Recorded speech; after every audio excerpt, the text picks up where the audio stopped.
আমি যেটা বলবো, সরকারের অবশ্যই আলুর একটা দাম বেঁধে দেওয়া উচিত।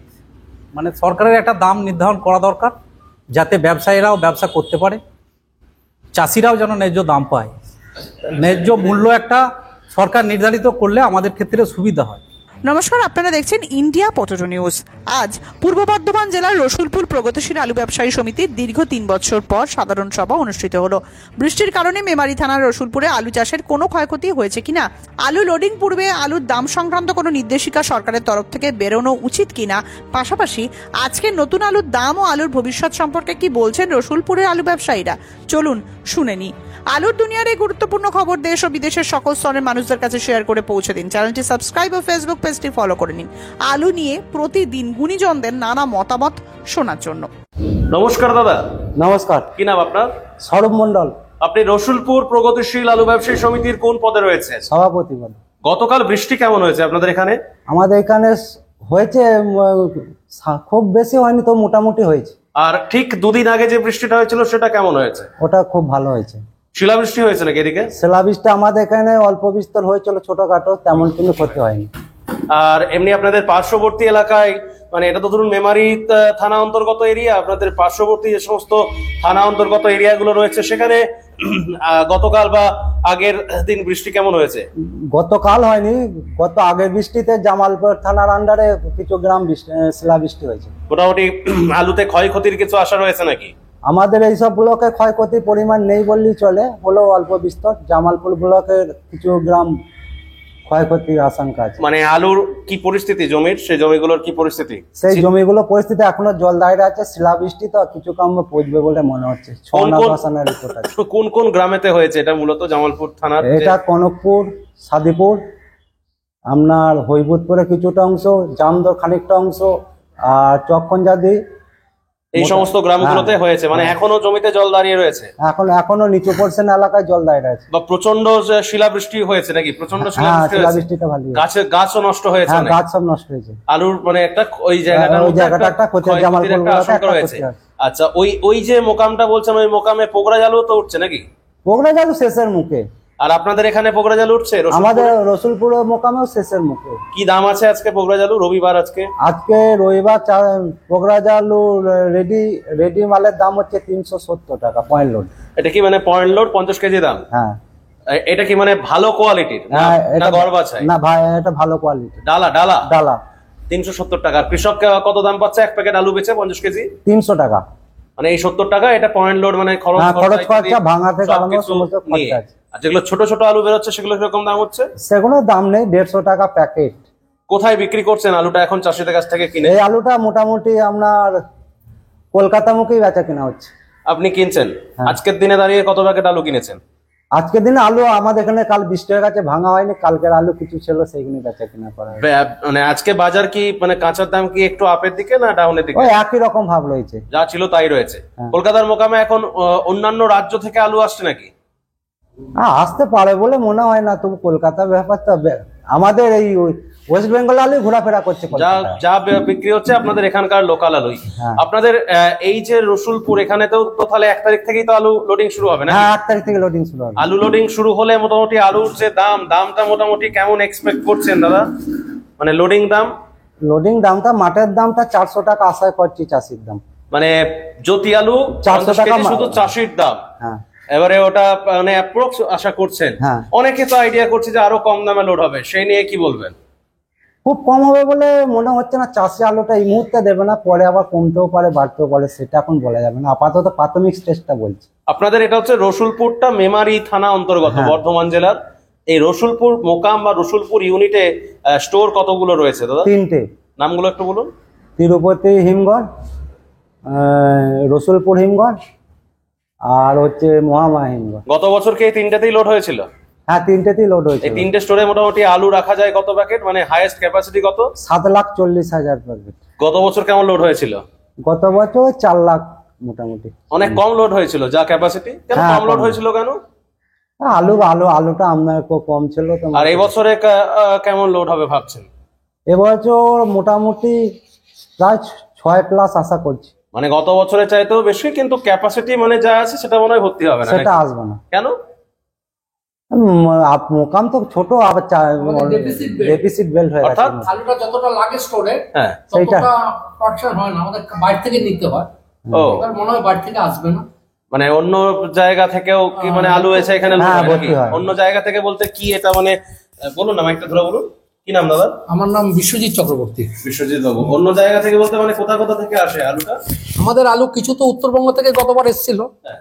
আর এবার ধরুন নদী পাড় থেকেও কিছু আসে, কিছু কিছু বলতে- কেনে নদীর পাড় বলতে ওই জামগাঁও চকন্দাদি এসব জায়গা থেকে। ওটা কোন থানা অন্তর্গত? মেমারি? জামালপুর। আচ্ছা, মানে এই যে এরিয়া এখানেতে মানে যা স্টোর আছে সেই অনুপাতে এখানেতে আলুটা হয় না। আপনাদের এলাকায় মূলত এবছর কোন কোন ভ্যারাইটির চাষ হয়েছে? আমাদের জ্যোতি হয়েছে, মেন পোকরাজ হয়েছে, আপনার ওই কলম্বো হয়েছে, হেমালিনী হয়েছে। তার মধ্যে পোকরাজ তো দাদা বললো যে উঠে শেষের দিকে, গেছে, শেষের দিকে, হ্যাঁ। কিন্তু এই যে হিমালিনী বা কলম্বো এগুলো কিছু স্টোরেতেই থাকে না, ওগুলো ফুটে বেরিয়ে না না, স্টোরেই থাকে। স্টোরে থাকে? ওগুলো দামও অ্যাপ্রক্সে দাদা যেটা বললো 400 হ্যাঁ টাকা হ্যাঁ হবে হ্যাঁ নাকি? হ্যাঁ হ্যাঁ, কম বেশি একটু আধটু। আলু গাছ তো তুলছেন, আলু গাছ দেখে কি বুঝছেন আলুর দানা কেমন কি হয়েছে? না, এখনো আমাদের ঠিকঠাক তোলা শুরু হয়নি, আর না, দিন না, আলু 10। তুলছেন বলতে মিন্স আমি এটা বলতে চাইছি যে মাঠে তো ধরুন চাষ করেন তো নাকি? হ্যাঁ হ্যাঁ হ্যাঁ, মাঠে তো এমনি আলু মানে একটা থেকে দেখছেন নাকি কেমন দানা টানা হয়েছে? ওই 5খানার উপরেই হচ্ছে। মানে ফলন তুলনামূলক ভালো হবে? না, ও ভালো, গতবার থেকে অনেক ভালো। গতবার থেকে অনেক ভালো। গত বছর রাজ্যে মানে পশ্চিমবঙ্গের স্টোরগুলিতে মানে 496টা যে স্টোরে লোড হয়েছিল, 12,66,00,000 প্যাকেট লোড হয়েছিল আলু। এবছর কত হবে আশা করছেন সারা বাংলায়? অনেকটাই হবে, মানে 14 প্লাস। 14, 15, 16 মতো হয়ে যাবে। 16 কোটি হবে না? 14 কোটি প্লাস, 14 কোটি প্লাস, 14 কোটি 14 plus, হ্যাঁ। 14 কোটি প্লাস লোড হবে। দাদা কি ভাবছেন 14 কোটি plus? 14 কোটি প্লাস। আর মোটামুটি লোডিং দামটা আপনি বলছেন যে 400 এরকম এর মধ্যেই থাকবে। তাহলে আলু নিয়ে কৃষকদের উদ্দেশ্যে কি বার্তা দেবেন? আলু নিয়ে কি বার্তা দেবেন? আলুটাকে ভালোভাবে রাখতে হবে, বেছে রাখতে হবে, হ্যাঁ। হ্যাঁ, সেভাবে বাজারজাত করতে হবে, এই আর কি। এই যে ধরুন গত বছরে একটা ব্যাপক সমস্যার মধ্যে পড়েছিল আলুর জগৎ, এখন এই মুহূর্তে দাঁড়িয়ে কি মনে হয় যে সরকারের কিছু গাইডলাইন তৈরি করে দেওয়া উচিত? সে তো নিশ্চয়ই করতে হবে, না হলে যেমন তো যেমন যেমন কি কি বলা উচিত? মানে একটু মানে ভালো দামে আলুটা কেনা উচিত, যাতে চাষিরা দাম পায়, তাহলে চাষটাও বাঁচবে, চাষিরাও বাঁচবে, ব্যবসাটাও বাঁচবে। মিনিমাম দামটা 500 টাকা হলে ভালো হয়, মানে এটা এক্সপেক্ট করছে। এক্সপেক্ট করা যায়। আচ্ছা, আলু নিয়ে আর কেউ কিছু কারোর মন্তব্য? হ্যাঁ, একটু এগিয়ে আসুন। মাইকটা দেন। এই নাও, এই নাও। নামটা যদি বলেন। মাইকটা দেন। এই নিন। কি নাম আপনার? নামটা বলুন। হ্যাঁ, বলুন। বলুন, ওটা লাগাতে লাগাতে বলুন। হ্যাঁ, নমস্কার। নমস্কার। আমার নাম শ্রীকান্ত হোর। শ্রীকান্ত বাবু। শ্রীকান্ত বাবু, আলু নিয়ে কৃষকদের তথা ব্যবসায়ীদেরকে কি বার্তা দেবেন? আলু নিয়ে বার্তা বলতে এবছর আলুর চাষ এরিয়া ভিত্তিক কিন্তু বিগত বছরগুলোতে মানে দিন দিন আমাদের সাউথ বেঙ্গলে কমে এসছে। তো এবছরও একই রকম চাষ আছে আগের বছরের মতো, কিন্তু এবছর ওয়েদার বিগত 4 বছরে আমাদের ওয়েদার সাউথ বেঙ্গলে খুব ডিস্টার্ব করেছে, যার জন্য আলুর প্রোডাকশন হয়নি, যার জন্য চাষিরা ঠিকঠাকভাবে সব চাষি দাম পায়নি। যে আলু রাখতে পেরেছে ভালোভাবে সে হয়তো দাম পেয়েছে মাঠে, যে আলুটাকে রাখতে পারেনি, সংরক্ষণ করতে পারেনি, সে দাম পায়নি, সে লসের সম্মুখীন হয়েছে। কিন্তু এবছর বিগত 4 বছরের মধ্যে এই প্রথম ওয়েদার আলুকে সাথ দিয়েছে, মানে আলু প্রোডাকশনের ক্ষেত্রে সাথ দিয়েছে। তো আমার মনে হয় এবছর সরকারের পক্ষ থেকে উচিত যে চাষি কিভাবে দাম পায়, আমাদের দেশটা তো কৃষি প্রধান দেশ, চাষি কিভাবে দাম পায়, আলুর যদি প্রোডাকশন বেশি হয়ে গেলে, আলুর দাম যদি তলানিতে চলে যায়, তা চাষিদের কিন্তু একটা বিপুল লসের জাস্ট সম্মুখীন হতে হয়।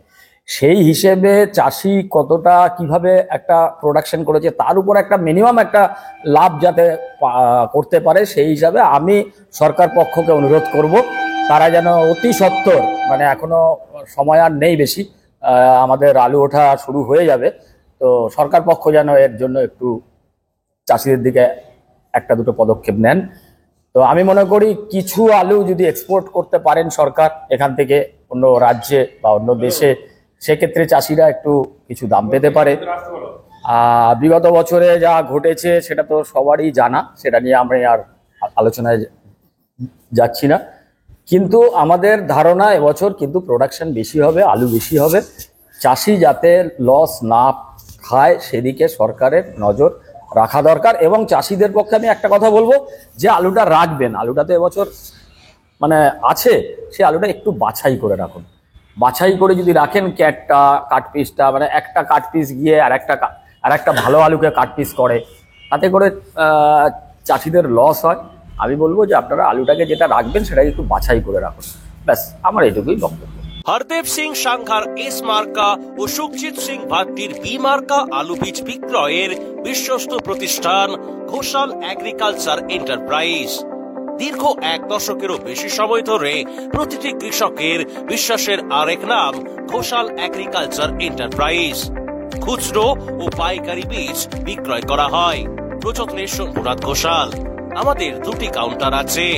হরদেব সিং সাংঘার এস মার্কা পিওর কাউন্টার ধনিয়াখালী হল স্টেশনের কাছে ঘোষাল মার্বেল সন্নিকট, এবং সুখজিৎ সিং ভাটির বি মার্কা pure counter Belmuri Hattala Hooghly. Mobile number 9434301523। নমস্কার দাদা। নমস্কার, কি নাম আপনার? আমার নাম শেখ সায়েম আলী। আপনি আপনাদের যে রসুলপুর প্রগতিশীল আলু ব্যবসায়ী সমিতি রয়েছে তার কোন পদে রয়েছেন? আমি সম্পাদকের পদে আছি। এবছরে পরিসংখ্যান যেটা বলছে ব্যাপক পরিমাণ আলু লোড হবে বাংলাতে, কিন্তু আবার কিছু কিছু মানুষ বলছেন, বিশেষ করে আমি এই দাদার কাছে শুনলাম বা অনেকেই বলা বলি করছেন যে 10 করা এই সাইডটাতে নাকি একটু আলুতে কিছু ক্ষয়ক্ষতি হয়েছে। যদি ক্ষয়ক্ষতি হয়েও থাকে তাহলে কি সেটা মানে ফলনে এফেক্ট করবে বলে আপনার মনে হয়? এই যে বিগত 2 দিনের যে বৃষ্টিটা হলো, ক্ষতি সামান্য কিছু হবে। আলু সমস্ত খাস আলু চাষ আছে, এবছর কোনো সেকেন্ড কার্ডে চাষ নেই। আলু প্রোডাকশন ভালোই হবে, তাতে ওই কোথায় কি সামান্য কিছু ক্ষতি হলো এটাই কিছু এফেক্ট আসবে না। যে আলুটা আপনাদের এখানে স্টোরে মজুদ থাকে সেই আলুটা আপনাদের এইখানে স্থানীয় বাজার বা বেঙ্গলের মধ্যে বা বেঙ্গলের বাইরে কোথায় কোথায় গিয়ে বিক্রি করেন? আমাদের আলু বেঙ্গলের বাইরে, রসুলপুরের আলু যায় না। তো মানে বেশিরভাগটাই কলকাতা বা শহরতলি এদিকে নাকি? কলকাতাও যায় না, আমাদের আলুটা পশ্চিমে যায়। পশ্চিমে মানে দুর্গাপুর, আসানসোল, নিয়ামতপুর, বরাকর, চিত্তরঞ্জন এর মধ্যেই থাকে। আর এই যে কাঁচাটা উঠছে, দাদা বললেন যে ওটা কলকাতা যায় নাকি? কাঁচাটা খুব কম, 2-4% চাষ হয়, ওটা কলকাতাও যায়। তারপরে এইদিকে লোকালের মধ্যেই চলে যায়। কাঁচা আলুর এখন মানে ফলনটা কেমন আসছে মোটামুটি? আর কাঁচা পোগরাজের চাষটার 5খানা 5.5খানা 6খানা পর্যন্ত হচ্ছে। এই ফলনটা কি জ্যোতিতেও হবে আশা করছেন? না, জ্যোতিতে ওটা হবে না। জ্যোতিতে আপনার ওই 100 বস্তা বিঘাই ধরে নিতে হবে গড়। আর বেশিরভাগ যে চাষটা হয়েছে ওটা কি পাঞ্জাব সিডেই চাষ হয়েছে? সবটাই পাঞ্জাব সিড, কোনো সেকেন্ড কার্ড মানে চাষের খরচ তো বেড়েছে, খরচ অনেকটাই বেড়েছে, ব্যাপক পরিমাণে চাষের খরচ বেড়েছে। বীজ চড়া দামে কিনতে হয়েছে চাষি। ও সারেরও একটা টাইমে কালো আর তো আপনার আমরা যেটা সমিতি থেকে কিনতে পারি তার থেকে তো 400 টাকা 500 টাকা করে বস্তা বেশিতে কিনতে হয়েছে প্রাইভেট দোকান থেকে। সমিতিতে সার পাওয়া যায়নি আমাদের। এই সময় কি মনে হয় যে আলু নিয়ে একটা সরকারি নির্দেশিকা দেওয়া উচিত যে এই দামের মধ্যে লোড করবেন, তার বেশি লোড করবেন না? আমি যেটা বলবো, সরকারের অবশ্যই আলুর একটা দাম বেঁধে দেওয়া উচিত। মানে সরকারের একটা দাম নির্ধারণ করা দরকার, যাতে ব্যবসায়ীরাও ব্যবসা করতে পারে, চাষিরাও যেন ন্যায্য দাম পায়। ন্যায্য মূল্য একটা সরকার নির্ধারিত করলে আমাদের ক্ষেত্রে সুবিধা হয়। আমরা তাতে 10 টাকাও যদি লাভ করতে পারি, আমাদের 100-200 টাকার দরকার নেই, তাতেও আমরা সন্তুষ্ট যে আমাদের ইয়ে হবে না। কিন্তু আমরা আলুটা কিনছি চড়া দামে, তারপরে বিক্রি করার সময় কম দামে বেচতে হচ্ছে।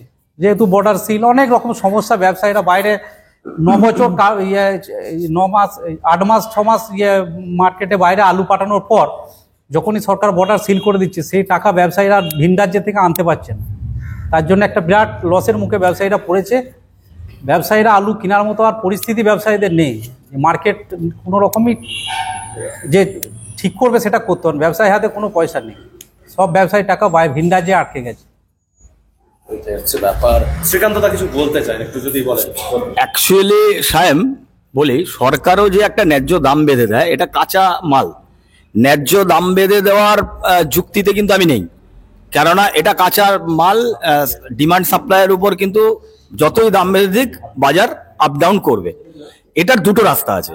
এক হচ্ছে, হয় সরকারকে একটা মাস কোয়ান্টিটিতে আলু পারচেস করতে হবে, পারচেস করলে একটা চাষির দাম ঠিকঠাক যাবে পেয়ে। আর নয়তো যে প্রোডাকশনটা হবে এক্সেস, সেটাকে কিছুটা অন্য স্টেট বা অন্য দেশে যদি এক্সপোর্ট করে দিতে পারে। কিন্তু নির্ধারিত একটা দাম আমি সরকার থেকে বেঁধে দিলাম, যার আলুটা পৌঁছবে, বিক্রি হচ্ছে না, অবিকৃত, সে নির্ধারিত দামটা মানবে না, সে তার থেকে কম দামে বেচে বেরিয়ে যাবে। এটা খুব স্বাভাবিক কথা। হ্যাঁ, এটা এই জায়গাটা আমি একটুখানি বলতে চাইলাম আর কি। এটা নিয়ে কি বলবেন? মানে বেশ আড্ডাটা কিন্তু জমে উঠেছে ওনার মন্তব্যে। বলো, আমার ব্যক্তিগত যেটা মত, ন্যায্য দাম বেঁধে দেওয়াটাই ভালো, তাতে সবাই সমান দামটা পাবে, কেউ কম বেশি লস খাবে না।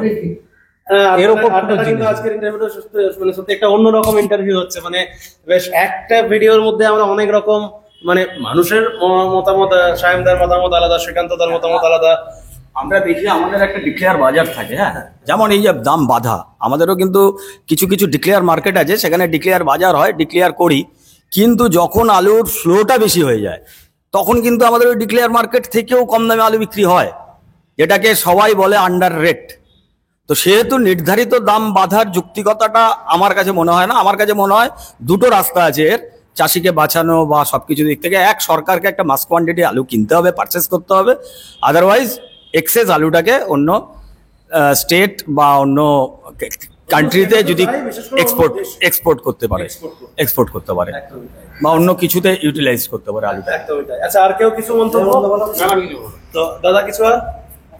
তো যাই হোক, অসংখ্য ধন্যবাদ সকলকে আমাদের ইন্ডিয়া পটেটো নিউজের পক্ষ থেকে আপনাদের রসুলপুর মোকামের আলু সংক্রান্ত বিস্তারিত তথ্যগুলো দেওয়ার জন্য। থ্যাংক ইউ সকলকে। নমস্কার।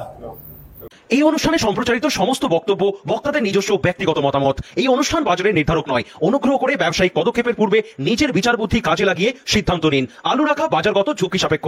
আলু রাখার পূর্বে ইন্ডিয়া পটেটো অ্যাপ থেকে বিগত বছরের লোডিং আনলোডিং রিপোর্ট ও তার পরিপ্রেক্ষিতে আলুর দামের ওঠানামা দেখে নিন। আলুর সব খবর এখন একটা অ্যাপেই। আলুর প্রাত্যহিক বাজার দর, আলুর সর্বভারতীয় বাজার দর, আলুর সকালের বাজার দর, লোডিং আনলোডিং রিপোর্ট, বিগত 10 বছরের আলুর তথ্য, সারা ভারতবর্ষের 20,000 আলু চাষী ও ব্যবসায়ীদের তথ্য এখন আপনার হাতের মুঠোয়। প্লে স্টোর থেকে আজই ডাউনলোড করুন India potato market rate app. 2012 সাল থেকে প্রতি মুহূর্তে আপনার সঙ্গে।